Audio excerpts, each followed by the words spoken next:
the theme of what we are going to be looking at, as it has been circulated, is receiving in His presence. Receiving in His presence. In the presence of God, the Bible says there are pleasures. In His right hand, there are pleasures. There's fullness of joy. That means a lot of things that can make people's heart to be joyful. They are there in the presence of God. And it is now for everyone that comes to that presence of God to begin to receive. The first thing that we have been taught in this series is that you enter into His gate with thanksgiving. How we can enter into the presence of God.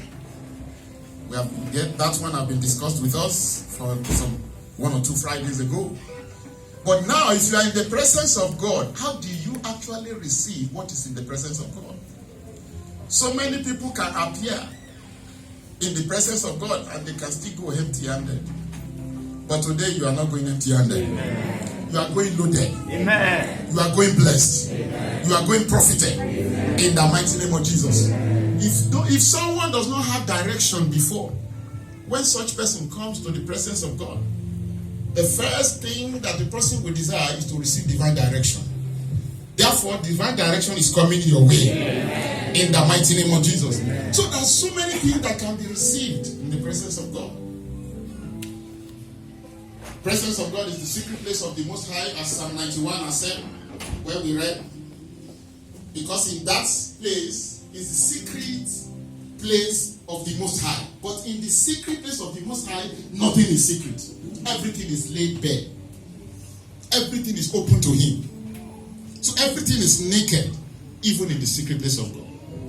So when you want to know things that are secret to men, they are open to the children of God.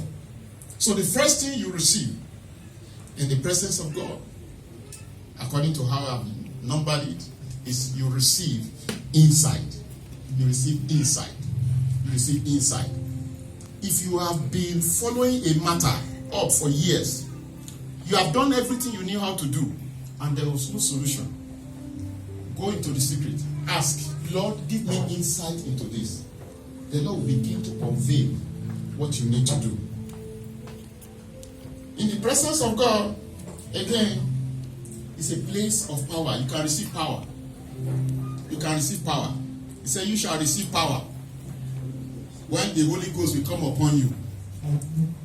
That means the anointing that is going to bring Holy Ghost can empower you. If you are weak here, today the power of God will strengthen you. Amen. In the mighty name of Jesus. Amen. In fact, the Bible says that they go from strength to strength, those that appear in Zion. So if you have come here feeble, you are living here strong. Amen. In the mighty name of Jesus. Amen. I said you are living here strong. Amen. In the mighty name of Jesus. Amen. In the presence of God, it's a place of fortification. You can receive divine protection. Divine protection from sickness. Divine protection from epidemic. Like we're talking of coronavirus. The best time to dwell in the secret place of the Most High, in the presence of God, is this time. And people think, like I told people, it's the word of God. It said in the end time, perilous times shall come. These hard times. So times will not get easy. It's going to get harder. That's the word of God. But for the children of God, when you come and receive anointing like this, when people are finding it harder, it becomes easy for you. Amen. That is your story. Amen. In the mighty name of Jesus. Amen. In the presence of God, there is no evil. Psalm 91 verse 10. There's no evil in the presence of God. So if people are coming and receiving evil, when you come to the presence of God, you receive good. You receive His goodness. That's one of the things you can receive in the presence of God. In the presence of God, there's no weeping. When you come to the presence of God, you receive joy. You receive happiness. You receive rejoicing. That is what in the presence of God. Psalm 16 verse 11. In the presence of God, there is abundance to receive. If you're looking to receive abundance, whether material abundance or spiritual abundance, it abides in the presence of God.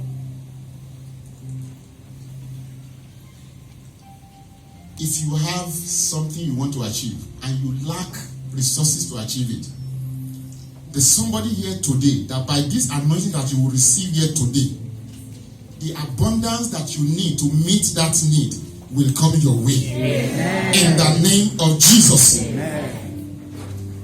In the presence of God, you can receive answers to prayers. You can receive answers to prayers. Luke chapter 1, verse 5 to 14. Zechariah was ministering in the presence of God.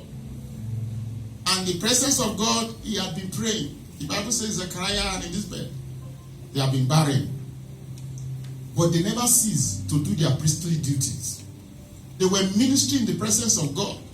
And that same presence of God, the angel of the Lord appeared unto him.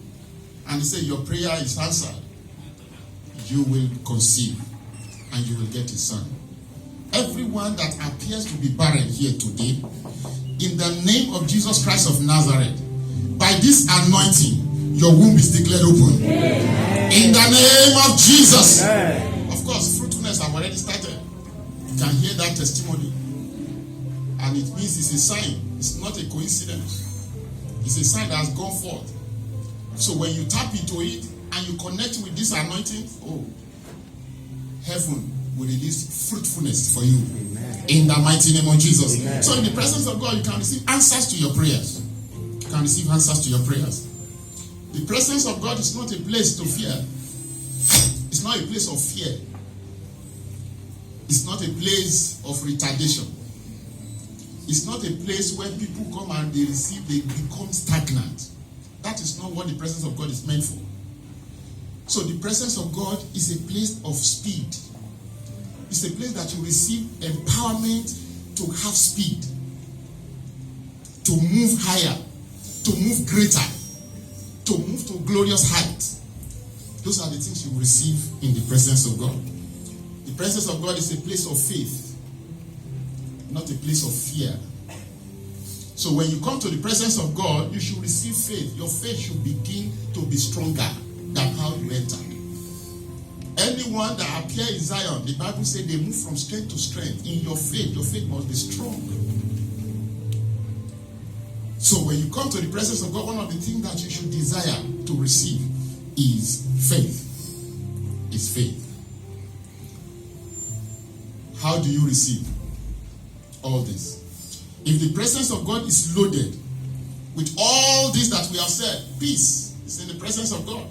If you don't have peace of mind, well, our brother testified that throughout last year he was not having peace. But the Lord began to give him peace. The more you tarry in the presence of God, the more peaceful, restful your spirit is. Like I always tell people, honestly, I'm peaceful. The joy of the Lord flows in my heart. I'm not troubled. Nothing is enough to trouble me at all. Why? Because I've made up my mind that because it's at my right hand, I shall not be moved. Psalm 16 verse 8. So the presence of God, there's peace to be received. In the presence of God, you can receive freedom as well. Freedom, liberty. Liberty. John 8:36. As many that are free by the Son, they are free indeed. And Matthew 11:28, he said, come unto me, all ye that labor and heavy laden. He said, I will give you rest. He's calling you to his presence. So in the presence of God, there's freedom, there's liberty, there's setting free. And Isaiah chapter 10 verse 27, he said that day, he said, when the anointing comes upon you, yokes be destroyed. In the presence of God, there's so many benefits, both physical and spiritual. So the best place to dwell is in the presence of God. How do you receive in the presence of God? Number one, Matthew 7:7. Ask. When you come to the presence of God, you come with expectation. And people that come with expectation, they are the people that ask, that open their mouth. Our pastor will say, a closed mouth is a closed destiny. When people come to God, you ask. Yes, God knows everything that you need. But sometimes God does not want to violate your privacy. The first person that honors privacy is God. confidentiality is God. Anything you discuss with him is between you and him. And that is why when some people, when they come to him and they open to him, Lord, I'm so sorry, he receives them. He pardons them. He forgives them. And that's why it's dangerous to see somebody who was a sinner yesterday. He may have received forgiveness, and you may still be looking at him with the eyes of yesterday. The Lord does not see as man sees. So ask and you shall receive. Say, for everyone that asketh, receiveth. So if you come to the presence of God, for you to receive, you must ask. You must open your mouth. Yes, your pastor can pray for you, but open your mouth and declare. When we have some people to pray, they cannot even pray. They don't even know how to open their mouth. May the Lord have mercy upon you. Yeah. Because there are some that when God, may he not be your portion. When God wants to teach you how to pray sometime, when he brings some things on your way, you won't know how you'll be doing all vigil, all night vigil every day. Don't wait till that time. Ask. Anytime you have opportunity to be in God's presence, ask. Number 2, ask in faith. Don't just ask. Ask in faith. Be ready to receive by faith. Be alert by faith. Be expectant by faith. Lack of readiness is amounting to doubt. When you are not ready, when you are not expectant, it means you are already in a disbelief. James chapter 1 verse 5 to 8 say a double-minded person is unstable in all ways. Say let him not think he will receive something. Because when you are doubting, you come with double-mindedness. You are not sure whether God is going to answer it. You are not sure whether you are going to get it.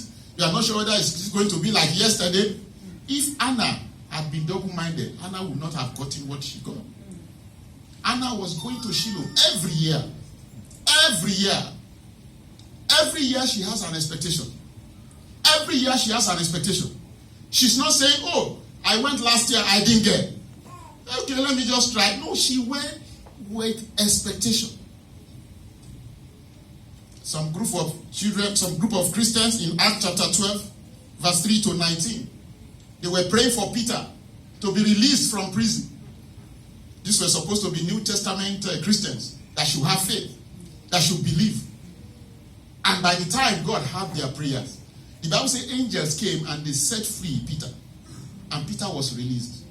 And right in the house where they are praying, they were praying. And Peter knocked. A small girl had the knock. And she went to open. And she saw him, Peter. And she came back. Oh, it's brother Peter. They said, are you mad? It shows you how people can trivialize the presence of God. These are the same people who are praying. Who are praying for the release of Peter. Hearing the news alone, that the girl said, Peter is here, is enough to say, oh, praise God. But they said, are you mad? Those type of people, if God has listened to them, thank God that it was after the release of Peter, they were not believing. If it were before, oh, Peter would have gone. So come with expectation. Don't come doubting. If you receive your thing finished, if you like, doubt, but it's still dangerous, so that you don't lose it. And what we do when we give testimony, after we have received the gift that we ask God for, we give testimony to secure and to tell God that we are not doubting that you are the one that did it. Number 3, ask with the right motive. Ask with the right motive.